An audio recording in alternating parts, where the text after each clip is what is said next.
할렐루야.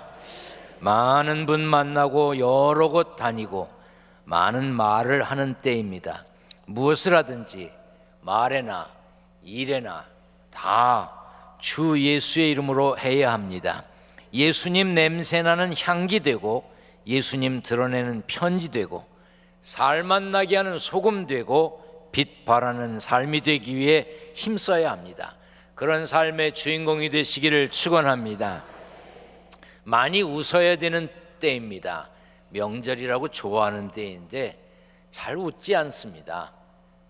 모처럼 만나서 반갑다고 인사해 놓고 그냥 먹고 배탈 나서 또 약 먹고 그러다가 또 얘기하다가 싸우고 다시는 오나 봐라 그러고 그러는 때예요. 근데 여러분들은 웃으시길 바랍니다.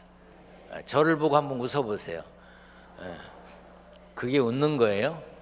다시 한번 웃으면서 옆에 분과 많이 웃으세요. 많이 웃으세요. 인사합니다. 많이 웃으세요. 성경을 높이 들고 고백합니다. 저는 예수 믿어 구원받았습니다. 저는 예수 믿어 하나님 자녀 되었습니다. 저는 예수 믿어 천국 백성 되었습니다. 하나님께서 선물로 주신 오늘 하나님 말씀으로 가르침을 받습니다. 눈을 열어 주의 법 안에 있는 놀라운 진리를 보고 깨닫게 하소서. 아멘으로 순종하여 하나님께 영광 돌리는 삶 되게 하소서. 아멘. 그런 삶의 주인공 되시기를 축원합니다. 예수 믿는 가족과 믿지 않는 가족이 함께 모일 경우 제사에 참여하는 것 때문에 마찰이 생길 때가 있습니다. 어떤 문화권에서도 당연히 그렇듯이 동서고금 대부분의 문화권에서 그래 왔듯이 예수 믿는 사람들도 부모와 가정의 어르신들, 앞서 사셨던 조상을 귀히 여깁니다. 세상에 조상을 귀히 여기지 않는 사람이 어디 있습니까? 저도요, 제주 고씨 전서공파의 33대 종손입니다. 제가 우리 집의 대장이에요. 저도 앞서 가신 어른들에 대한 족보도 가지고 있고 다 있습니다. 함부로 어른들을 대하는 분이 어디 있습니까? 다만 다른 것은 조상을 신으로 여겨 우상으로 여겨서 숭배하지 않는 거예요. 우리는 조상을 추모하지요. 그리워하고 사모하고 귀히 여기는 거예요. 왜냐하면 복은 하나님이 주시는 것이지 조상 귀신이 우리에게 복을 주는 게 아닙니다. 명절에 차려놓은 음식 오셔서 드시고 복 주십니까? 그렇게 먹을 게 없어? 그건 아니지요. 그건 우리의 관습으로 그렇게 해왔던 것이고 사실 우리나라에 오래전부터 있었던 것도 아닙니다. 중간에 생긴 거예요. 여러분들에게 자료 같은 것도 다 드렸잖아요. 그러나 조상을 신으로 섬기는 우상 숭배를 배격하다 보니까 조상을 공경하는 정신과 화목해야 될 가족 관계가 단절되는 경우를 보는 안타까움이 있습니다. 출애굽 이후 이스라엘에게 주신 십계명을 통해 하나님은 이렇게 명령하셨습니다. 내 부모를 공경하라. 그리하면 내 하나님 여호와가 내게 준 땅에서 내 생명이 길리라. 기독교는 부모 공경을 중요한 계명으로 삼고 있는 종교입니다. 그러므로 성경에 어긋나지 않는 한 부모님의 유언이나 유지를 잘 지켜드리는 것은 당연한 일입니다. 유언이 뭡니까? 마지막으로 남기신 말씀이잖아요. 유지가 뭐예요? 죽은 사람이 살아서 이루지 못하고 남긴 뜻을 유지라 그래요. 유언과 유지를 잘 지켜드리는 것은 당연한 일이지요. 명절에 흩어져 있던 이제 가족들이 친척들이 한자리에 모입니다. 요즘에야 모이지도 않고 여행 가는 이들도 많고 자기들 좋은 데로 가는 이들도 많이 있어요. 그렇지만 상당히 많은 가족들이 함께 모입니다. 그럴 때 예수 믿는 성도들은 친척들의 마음을 기쁘게 해야 합니다. 당연히 예수 향례를 풍겨 전도할 기회로 삼아야 하지만 제사 지내지 않는다는 이유로 고향에 가지 않고 친척들을 만나지 않는 것은 옳지 못합니다. 오히려 더 가고 더 찾아뵙고 더 만나서 일찍 가고 일찍 오는 것도 중요하지만 일도 해야 합니다. 많이 해야 돼요. 남자든 여자든 도울 일이 있으면 허드렛 일도 하십시오. 그렇게 열심히 일을 하고 자신의 믿음을 드러내야지요. 오래전에 어떤 집사님이 명절에 고향 가기 싫습니다. 왜 가기 싫으냐 그러니 절하지 않는다고 뭐 얼마나 핍박이 심한지 모른대요. 그래서 제가 그랬습니다. 왜 그러냐, 절하는 자리 서라. 그래 해요. 어떻게 하느냐, 그분들처럼 죽은 귀신에게 전하는 게 아니라 꿇어 엎드려 기도해라. 남들 와서 잠깐 엎드렸다 일어나면 그냥 절했다고 가는데 거기 쭈그리고 앉아서 기도해라. 간절함으로 기도하고 하나님 우리 가정이 예수님으로 하나 되게 해달라고 기도하면 누가 봐도 효심이 더 강할 거 아니에요. 그게 보면. 그리고 눈물도 좀 흘려라 말이야. 응? 그거 왜 그렇게 안 가려고 그러냐. 가라. 여러분들도 마찬가지입니다. 무조건 배격하는 것이 아니라 어울려야 전도를 할 수 있는 것이죠. 고향을 가든 여행지로 향하든 많은 사람들이 이곳저곳으로 이동하는 때에 우리가 꼭 기억해야 될 것이 있습니다. 우리는 정말로 가야 할 곳이 있는, 정말로 가야 할 곳이 따로 있는 사람들이라는 것입니다. 우리는 나그네가 아니에요. 나그네는 목적지 없이 방랑하는 사람을 말합니다. 그러나 우리는 가야 할 곳을 분명히 알고 가는, 그 길을 가는 순례자입니다. 제가 매년 추석 명절 때가 다가오면 모든 찬양대에게 연락합니다. 본향을 향하여 찬양을 해달라고. 오늘도 참 은혜로운 찬양 감사합니다. 참 잘했습니다. 진짜 잘했죠? 요즘 막 눈물이 날라 그래요. 이렇게 잘했다고 계속 그러는데도 박수도 안 치고.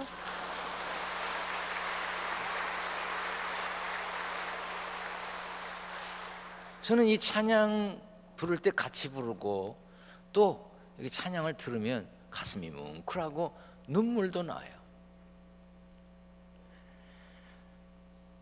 예수 믿고 구원받은 우리는 믿음의 조상들이 간 곳, 하나님께서 예수 믿는 우리에게 약속하신 하나님의 나라 천국에 갈 것입니다. 할렐루야. 그래서 본향을 향하여 가는 사람이란 뜻이에요. 그리스도인의 최종 목적지는 태어난 곳이 아닙니다. 부모님이 계신 곳도 여행지도 무덤도 아니에요. 우리의 최종 목적지는 돌아갈 내 고향 하늘나라 천국입니다. 할렐루야. 그걸 믿기 때문에 오늘 이 자리에 오신 거잖아요. 오늘 본문은 마지막 때 하나님께서 우리에게 허락하실 장소에 대해 설명해 주고 있습니다. 1절에 또 내가 새 하늘과 새 땅을 보니 처음 하늘과 처음 땅이 없어졌다고 그랬어요. 하나님의 나라는 새로운 곳입니다. 사람들이 볼 수 없었던 곳, 알 수 없고 상상할 수도 없었던 곳, 그곳은 이 세상에서 찾을 수 없는 새로운 나라입니다. 그래서 새 하늘, 새 땅이라고 부르는 것입니다. 하나님의 나라는 전혀 다른 곳입니다. 본문 1절에 따르면 새 하늘과 새 땅에는 바다도 다시 있지 않다고 했습니다. 옛날 사람들은 바다를 무서워했어요. 공포의 대상이었습니다. 지구가 둥글다는 인식을 갖기 전에 사람들은 먼 바다까지 나갔다가는 끝없는 나락으로 떨어져서 죽게 될 것이라고 생각했습니다. 거친 풍랑, 사람들이 어떻게 할 수가 없기 때문에 당연히 무서워했습니다. 그래서 바다에 대한 금기도 많았고 얽힌 미신 이야기, 귀신 이야기도 많았습니다.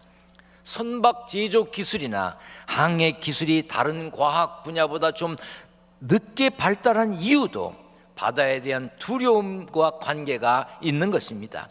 그 무서운 바다가, 그 공포의 바다가 사라졌다는 표현은 불안과 공포가 없어졌다는 뜻입니다.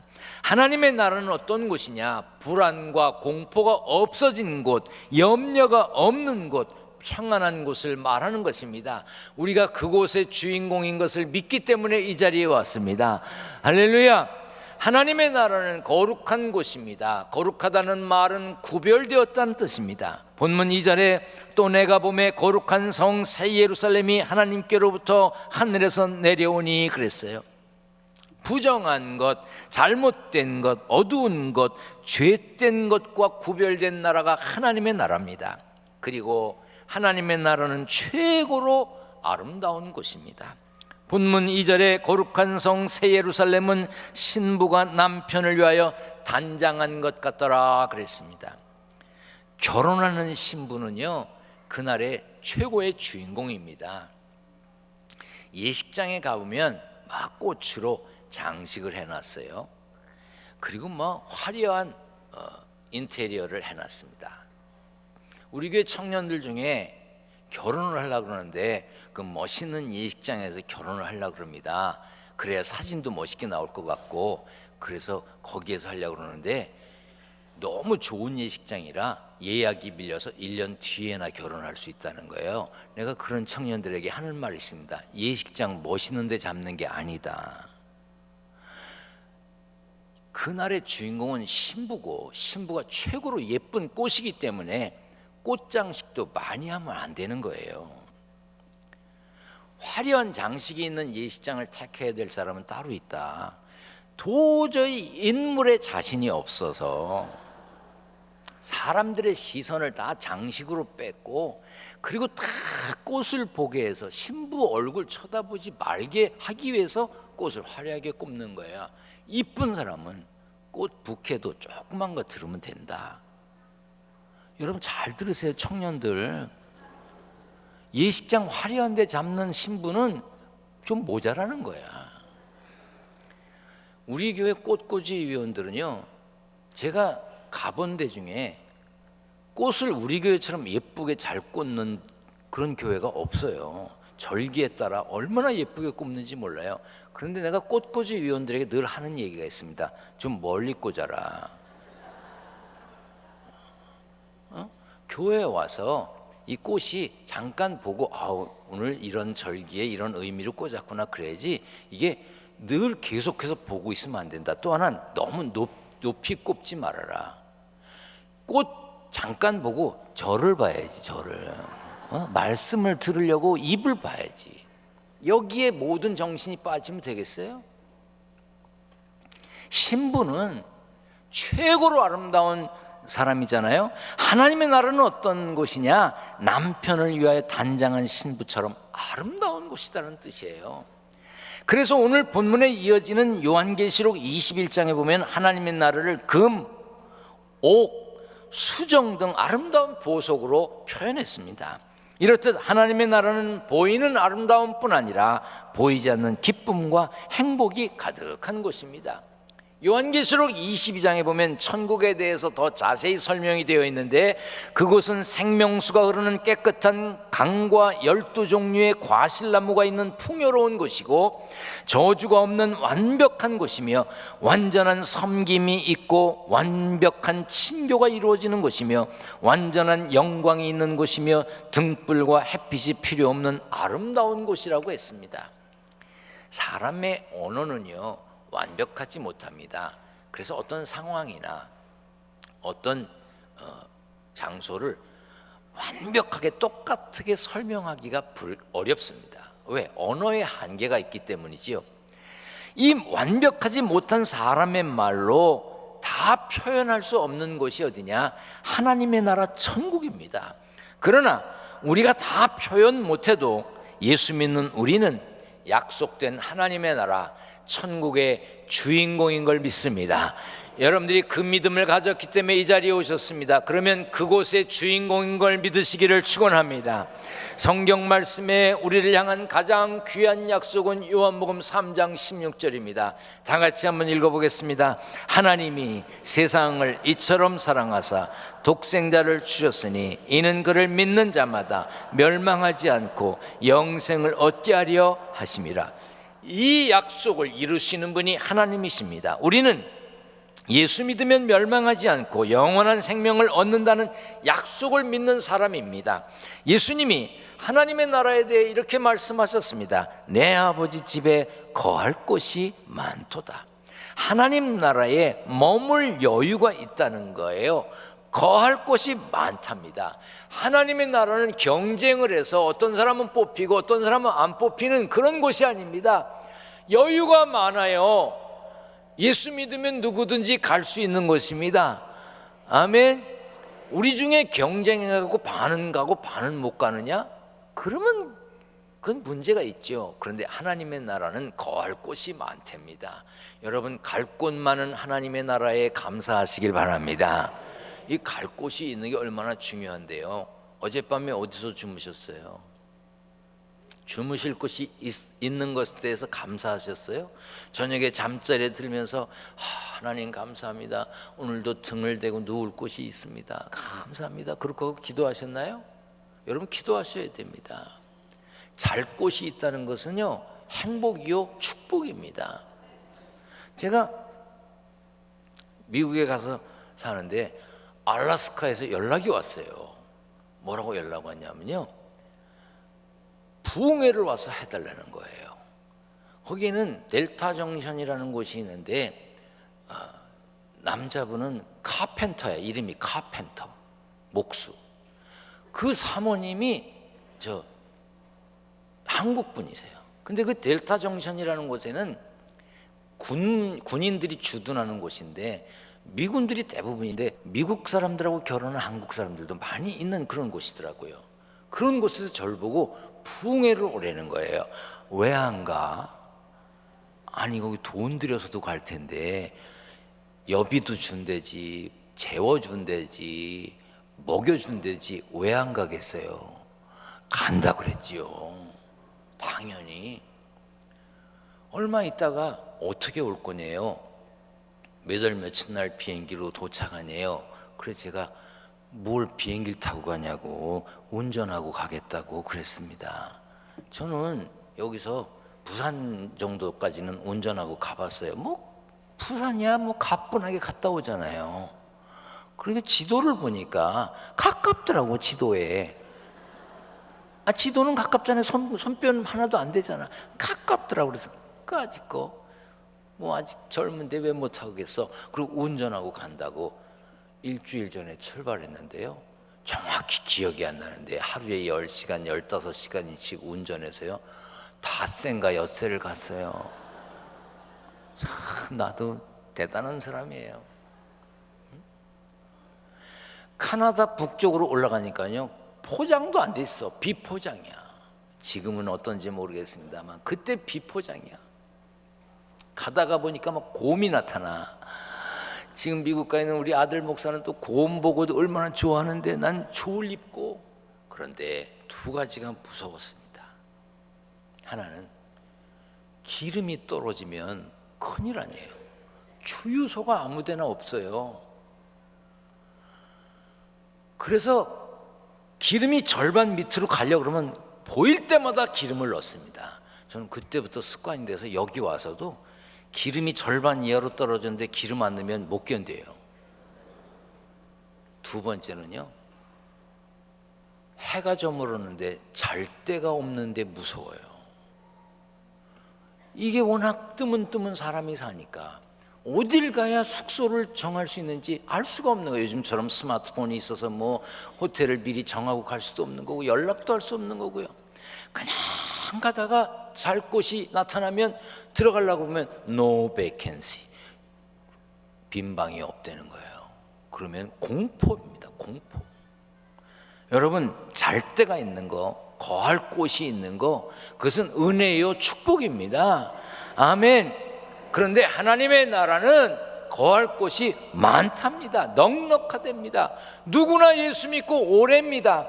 그러나 넉넉한 하늘나라지만 천국을 믿는 사람만 가는 곳입니다.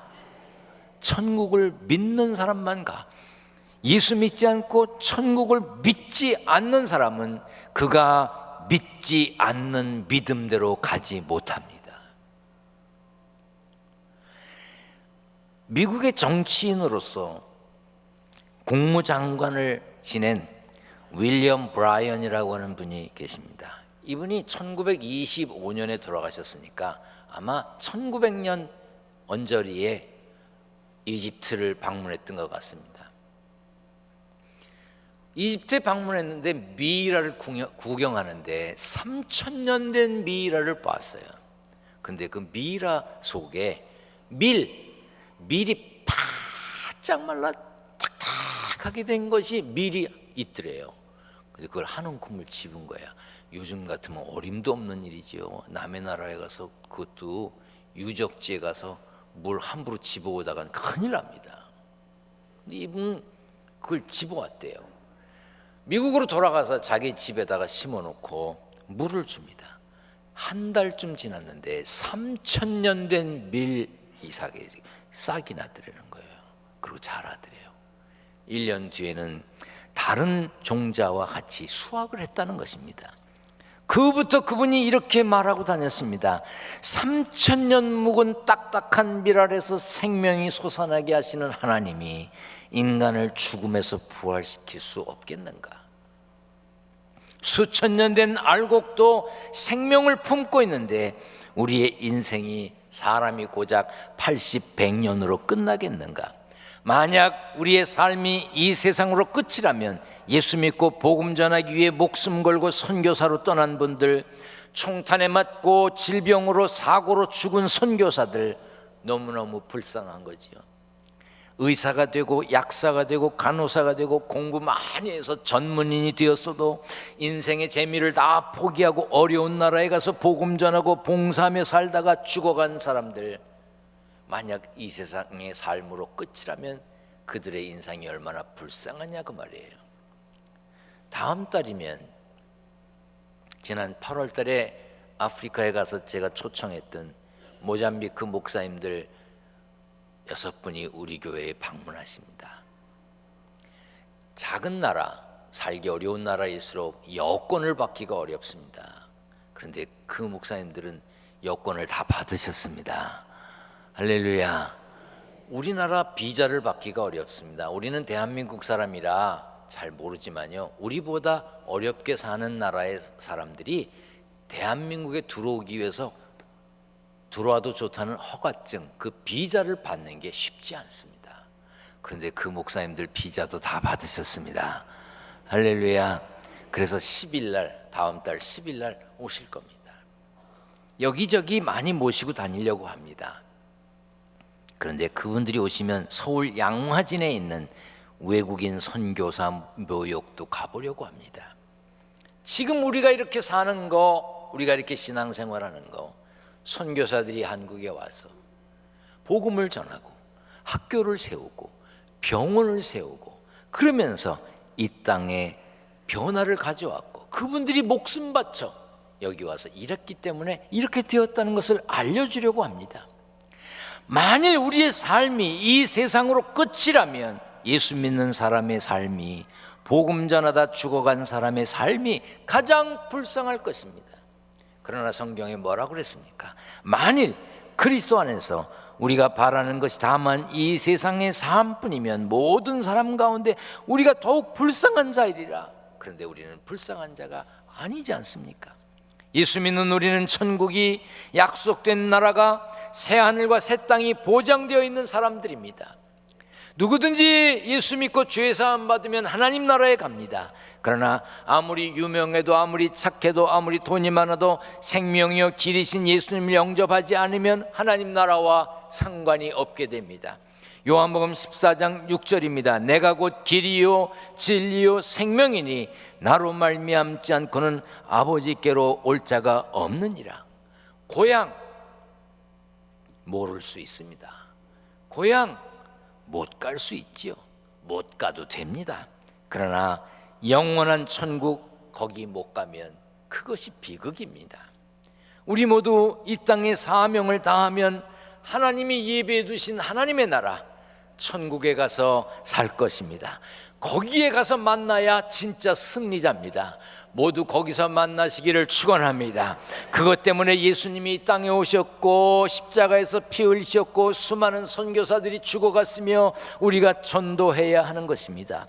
여러분 모두 평안한 명절을 보내십시오. 그리고 그분들에게 천국의 소망도 전하십시오. 어디를 가도 누구를 만나도 고향에 가도 못 가도 일을 해도 가슴 펴고 고개를 들고 당당하게 예수 믿는 우리가 담대해야 합니다. 천국을 전하는데 거침이 없어야 됩니다. 이 연휴 동안에 천국 소망 가진 사람인 것을 당당하게 드러내고 사시기를 주의 이름으로 축원합니다.